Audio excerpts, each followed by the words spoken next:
Buenos días o buenas tardes, bienvenidos a esta pequeña conferencia sobre tendencias en robótica industrial. Mi nombre es Arturo Ramírez, estoy de parte de Aula 21.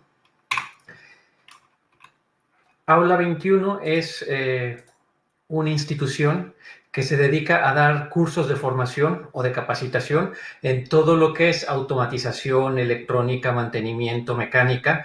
Estamos ubicados en Barcelona, pero la parte interesante es que estos cursos los podemos hacer online.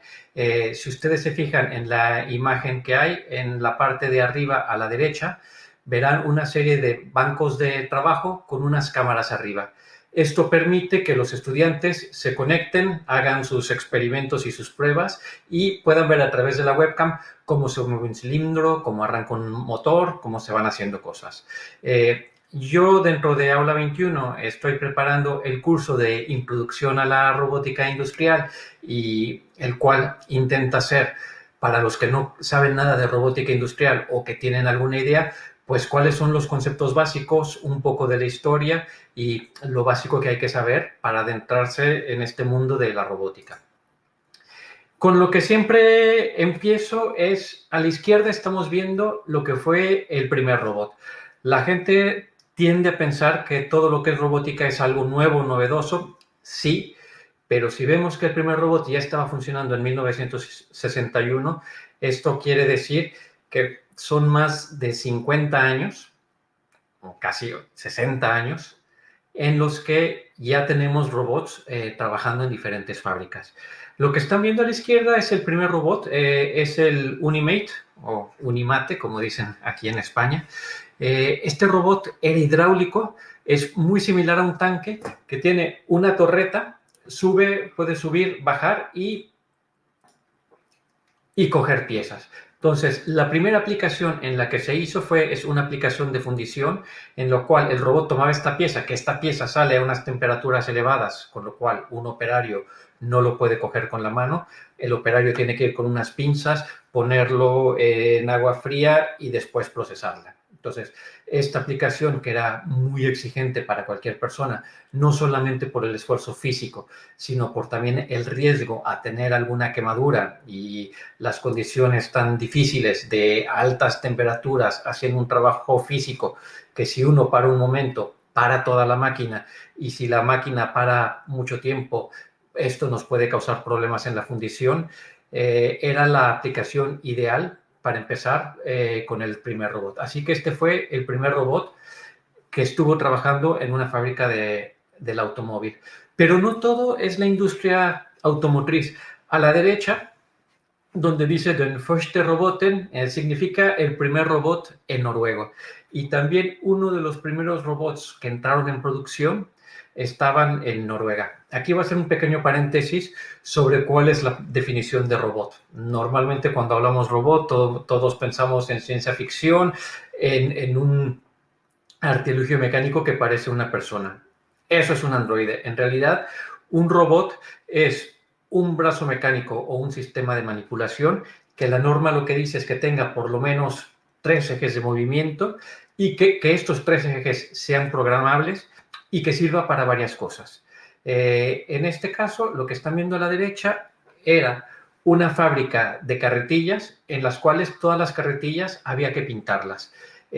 También el trabajo de pintura, además de ser difícil, de estar todo el día con la pistola pintando, las carretillas no siempre quedaban iguales, a veces si había poca pintura se oxidaba, si había mucha pintura pues salía más cara la carretilla, no quedaban bien. Al final, los ingenieros de la fábrica lo que hicieron fue un brazo mecánico en el cual uno hacía una serie de movimientos, estos movimientos se grababan en una cinta magnética, tipo un cassette, y después cuando uno le daba play, el brazo repetía los movimientos. Entonces, este también está considerado uno de los primeros robots que estaban trabajando ya en una industria. Estamos hablando del año 1961-1966.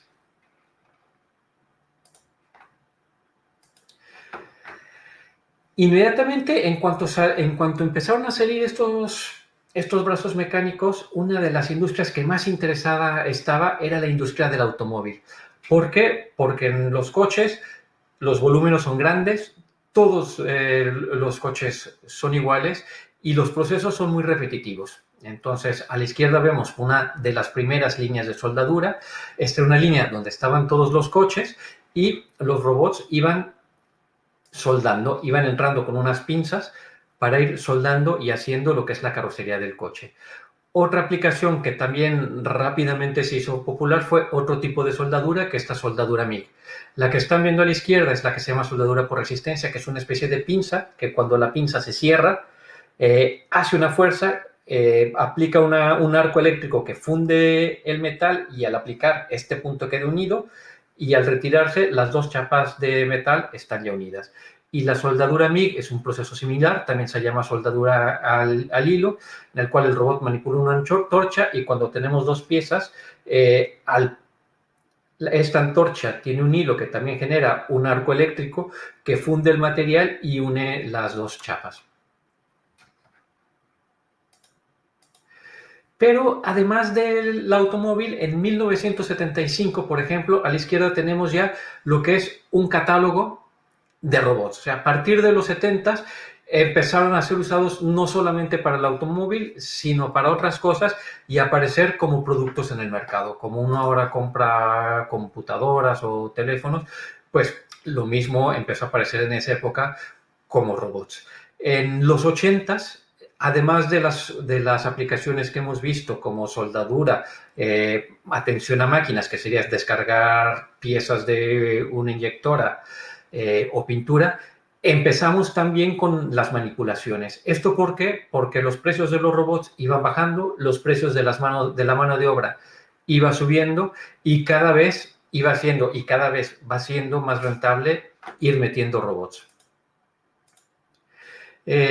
Realmente cuando hubo una segunda oleada o un segundo crecimiento fue a finales de los 90, cuando empezaron a aparecer robots en lo que es la industria de gran consumo.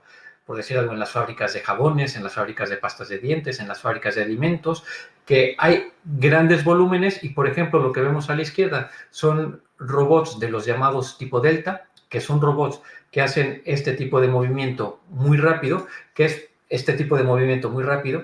para mover piezas de una cinta a otra cinta en poco tiempo. Entonces, por ejemplo, este tipo de robots, si nos llegan las piezas en una cinta, imaginemos una caja de chocolates, de estas del día de San Valentín, en la cual hay 7, 8 chocolates diferentes, pues los chocolates vienen por una cinta, este tipo de robot va cogiendo los chocolates de uno en uno y los va metiendo en las cajas en forma de corazón.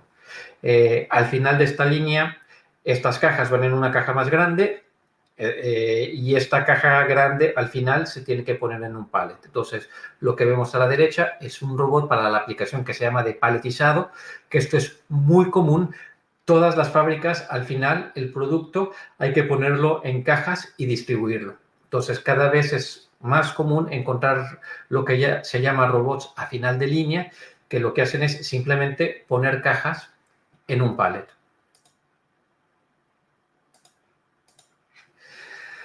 Más o menos a finales de la década pasada, en el 2009-2010, empezaron también a aparecer los robots muy grandes. Aquí estamos, por ejemplo, viendo dos ejemplos de robots con capacidades de más de 1 tonelada. ¿Esto qué quiere decir? Que un robot de estos puede coger un peso de 1 tonelada, moverlo y dejarlo con una precisión de décimas de milímetro en un sitio exacto.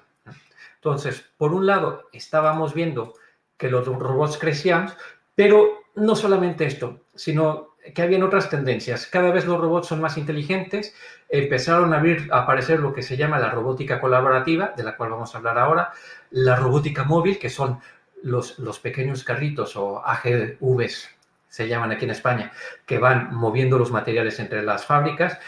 Todo lo que es la digitalización y lo que se llama Industria 4.0, que Industria 4.0 lo que significa es que si yo tengo un robot con una máquina y una serie de periféricos, yo desde un teléfono móvil o desde un ordenador remoto, o sea, desde un celular o de una computadora remota, me puedo conectar y ver qué está pasando con esta celda productiva y con todos los elementos.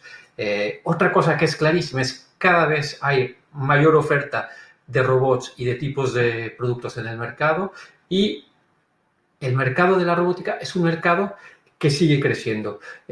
Con todo y coronavirus, con todo lo que está pasando, es un mercado que siempre y de manera constante va a más. Quería entrar dentro de estas tendencias. Una de las más interesantes es la robótica colaborativa. A partir de 2008 más o menos han aparecido en el mercado varias marcas y varias soluciones de robótica colaborativa, y aquí hay un tema en el que quiero entrar. ¿Cuál es la diferencia entre la robótica colaborativa y la robótica industrial? Pues bueno, si vemos aplicaciones industriales, son aplicaciones normalmente con pesos grandes, con procesos repetitivos, y en las cuales, si uno entra a una fábrica, lo que ve es esto. No sé si puedan ver ahí los robots, pero se ve que ahí en un lado hay una reja y en otro lado hay una especie de ventanas. Siempre los robots industriales, o antes de la parte colaborativa, tenían que estar vallados o con una reja de seguridad o protegidos. Aquí hay algunos ejemplos, ¿sí? Para que no entre una persona. Si una persona entra y un robot se está moviendo, y el robot no tiene cómo detectar que la persona está ahí, la mata. O sea, los temas de seguridad con los robots son realmente importantes.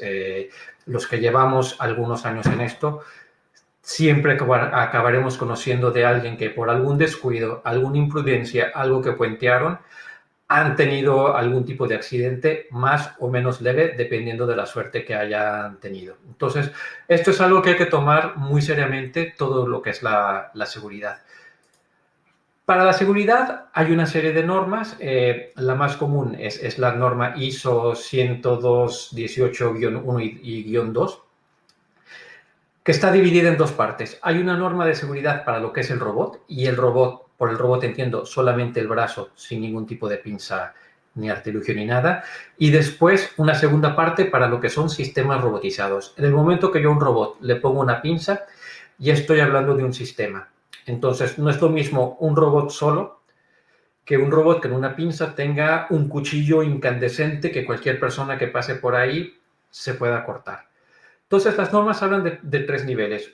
Una cosa es el robot, por eso algunos hablan del robot colaborativo, pero el robot en sí no puede hacer nada.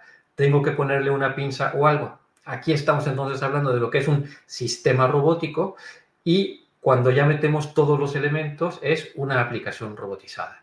Entonces, ¿cuándo podemos hablar de aplicaciones o de soluciones colaborativas? Pues la norma nos habla de 4 casos. El primer caso es cuando yo tengo un robot que se está moviendo y en cuanto se acerca una persona, se para, no hace nada. En cuanto se va la persona, el robot detecta que la persona ya no está ahí y entonces sigue trabajando normalmente. La segunda opción es cuando el operario puede estar junto al robot porque lo tiene programar, que curiosamente es un concepto que, como hemos visto al principio de esta presentación, ya estaba dentro de los primeros robots.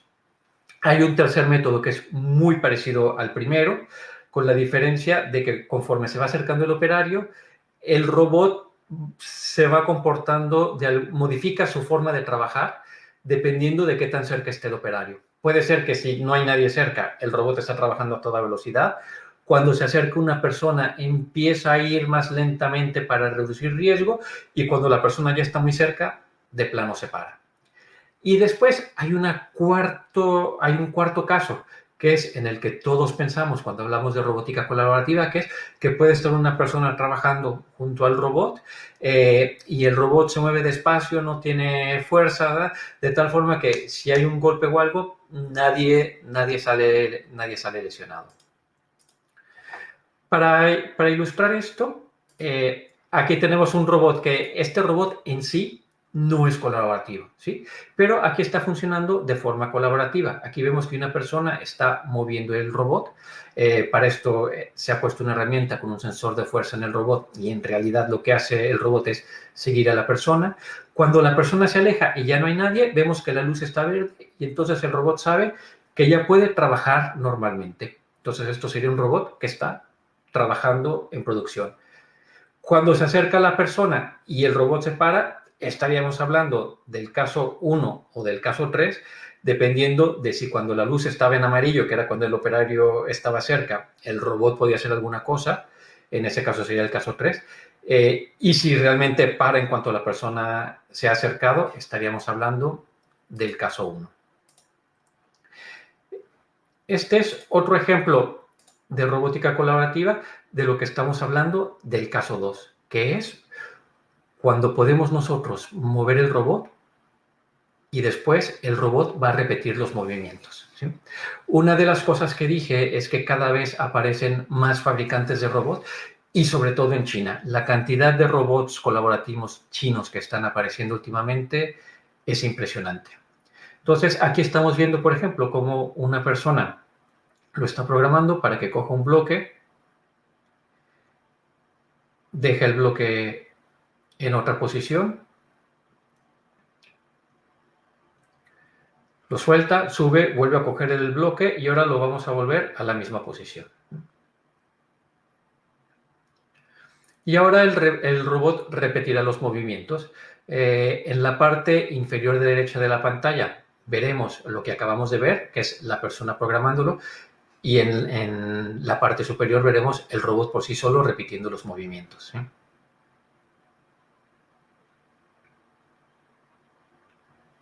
Aquí, por ejemplo, estoy diciendo que esto es el caso 2, que es el caso en el que el operario manipula el robot para moverse. No estoy diciendo que sea el caso 4, por ejemplo, que es cuando el operario puede estar junto al robot, que es lo que está haciendo ahora, porque el gripper o la pinza tiene cantos vivos. Y entonces, si el robot empieza a trabajar y la persona está ahí y lo golpea, cuando hay algún canto vivo, le puede causar una herida. Entonces, uno de los requisitos cuando estamos hablando del caso 4 es que las instalaciones no tengan cantos vivos, que todo sea redondeado. Aquí tenemos otro ejemplo de una instalación que se estaba probando, que esta al final será colaborativa, y estos son roscas de reyes en las cuales el robot en un futuro pondrá el merengue. Entonces son este tipo de robots que se mueven despacio, esto después estará cubierto para que no hayan cantos vivos y que puede estar el robot trabajando junto a una persona. Otra de las cosas que dije es que los robots cada vez son más inteligentes. Y aquí voy a querer hablar de dos cosas, que es las nuevas formas de programar y de robots que son capaces de aprender.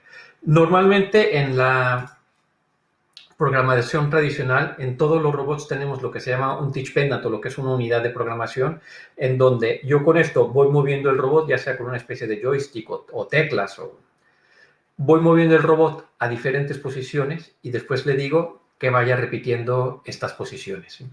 Esto es la forma más común de programar los robots. Pero están apareciendo cosas como esta. Aquí vemos una persona que tiene un sensor en la mano, que va moviendo este sensor y el robot va repitiendo los movimientos, ¿sí? Después esto se graba en el robot y esto repite, y después el robot repite estos movimientos. ¿En qué podríamos usar esto? Pues bueno, imaginemos que tenemos piececillas pequeñas que tenemos que pulir. Entonces aquí tenemos un robot que coge una pieza, va contra un disco.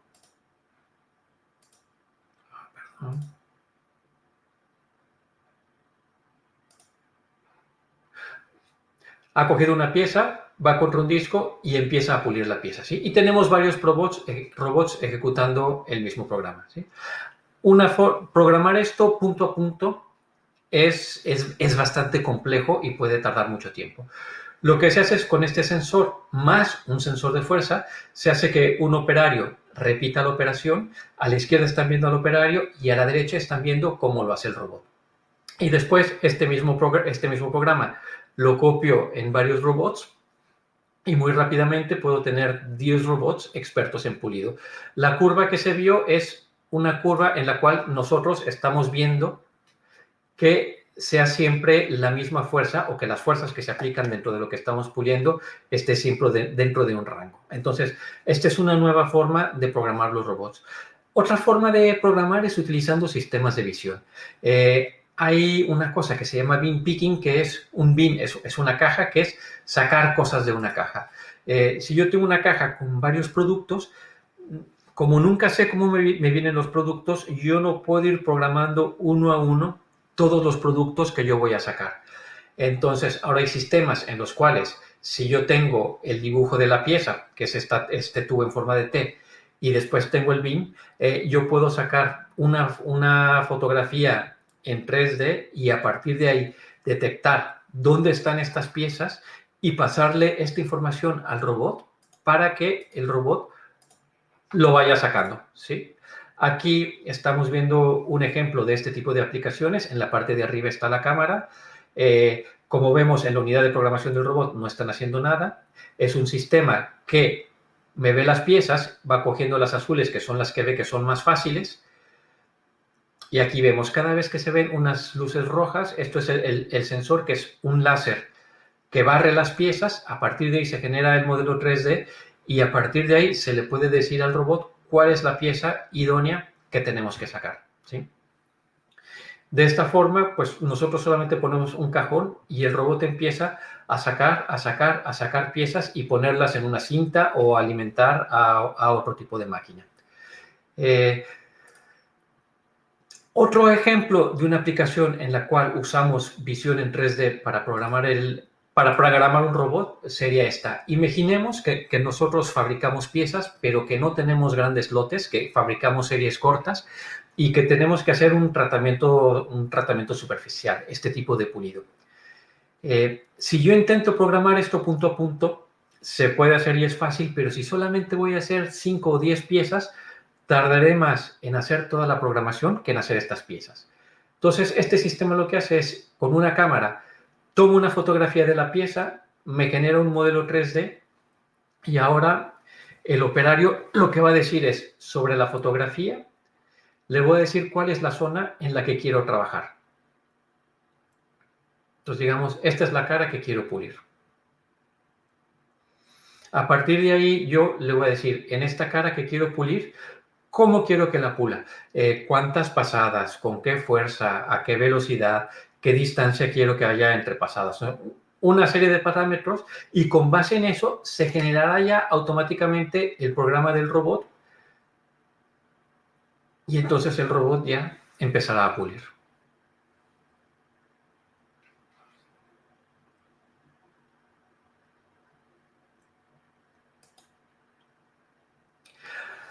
Había dicho que también los robots cada vez son más inteligentes y pueden aprender. Hay algo que se llama Deep Learning, que es, si yo a un sistema le muestro muchas fotografías de la misma cosa, al final aprenderá a reconocer esta cosa. Entonces, nosotros para bin picking, por ejemplo, hemos dicho que yo pongo el CAD de la pieza y me va a buscar en el bin o en la caja esta pieza. Pero, ¿qué pasa cuando estoy hablando de cosas que no tengo el CAD? Y un ejemplo de esto podría ser un pescado. Entonces, aquí tenemos una caja con pescados que no van a ver, o sea, los pescados se parecen, pero no van a ver dos que sean exactamente iguales.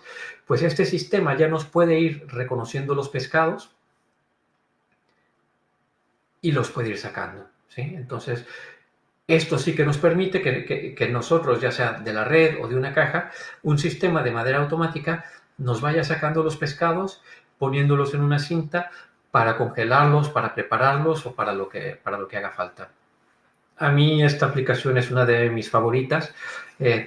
Es una pena que en el vídeo no se pueda transmitir el olor, pero es muy interesante. Esta misma tecnología de aprender se puede usar, por ejemplo, para cajas. Esto es algo que ahora, con todo lo que es el coronavirus, los confinamientos y demás, una de las industrias que ha crecido más es todo lo que es mensajería y envío de paquetes. Y muchas veces los paquetes van, pero si hay algún problema, vuelven. o muchas veces nos llegan diferentes cosas y nosotros tenemos que ordenarlas. Pues este también es un sistema en el cual en la parte superior hay una cámara que va viendo las cosas. Nosotros no tenemos el CAD de cada una de las cajas, así que el sistema nos va reconociendo lo que son cajas y nos lo va desmontando, ¿sí? Incluso hay sistemas que pueden coger 2 cajas y dejarlas de una en una. Y así como hablo de cajas, también puedo hablar de sobres y otro tipo de materiales. Entonces, por ejemplo, esto es lo que se llama un robot tipo Delta, y estas son aplicaciones para correos en la cual el sistema pues reconoce lo que es un sobre, una caja o una bolsa y nos los va sacando. Bueno, nos acercamos ya al final de lo que es esta pequeña ponencia. Yo hay un último tema que también veo, que es cada vez los robots y los sistemas de manipulación tienden a ser más orgánicos. Si nosotros pensamos en un pulpo, nosotros pensamos con la cabeza, o por lo menos los hombres eso intentamos, pero si vemos un pulpo, la mayoría de las neuronas del pulpo están en los brazos, están en los tentáculos. Yo lo que creo es que la tendencia será que al final iremos a cosas que son más flexibles y que serán tipo los brazos de un pulpo. Con esto termino mi ponencia. Muchas gracias por su atención. Estamos en la feria a su disposición para cualquier consulta. Muchas gracias.